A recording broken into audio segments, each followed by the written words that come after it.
Solid ang mga ebidensya. Yan ang pinangahawakan ni Bicol Saro Party List Representative Terry Ridon para tuluyang ma-impeach si VP Sara sa Kamara.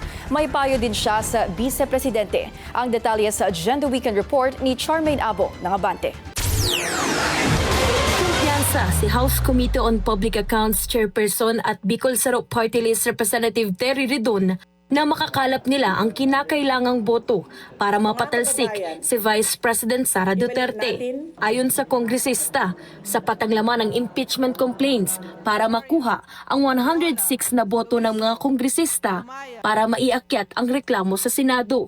Tiwala ang mambabatas sa ebidensya, kabilang ang ulat ng Commission on Audit sa umano'y paggamit ng bise ng confidential funds. Ang 6.77 billion pesos na kahinahinalang transaksyon na kinumpirma ng Anti-Money Laundering Council at ang umano'y kill chart video ni VP Sara laban kay PBBM at First Lady Liza Marcos. Sa press conference ngayong Sabado, sinabi ni Ridon na sa Lunes na magsisimula ang meeting ng komite para maaprubahan ang committee report bago dalhin sa plenaryo at pagbotohan ang impeachment ni VP Sara. Expectation po natin dyan, within the next 2 weeks, we will have transmitted to the Senate and we have impeached the Vice President. Iginiit naman ni Ridon na hindi dapat sabay na kwestiyon ng kampo ng Vice Presidente sa Korte Suprema ang impeachment process habang sinasabing handa silang humarap sa Senate trial. Aniya, mas makabubuting bawiin muna ang kanilang petisyon para maiwasan ang aniyay contradictory na posisyon.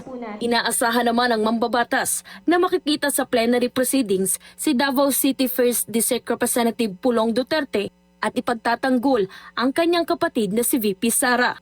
Samantala, iginiit naman ni Human Rights Advocate Attorney Dino De Leon na panahon na para harapin ni VP Sara ang mga aligasyon na matagal na dapat niyang sinagot. Kung hindi siya handa sa public scrutiny, get out of public service. Una nang sinabi ng defense team ni VP Sara na sasagutin nila ang mga aligasyon sa oras na maiakyat ito sa Senado na siyang magsisilbing impeachment court. Para sa Agenda Weekend, Charmaine Abong, Abante.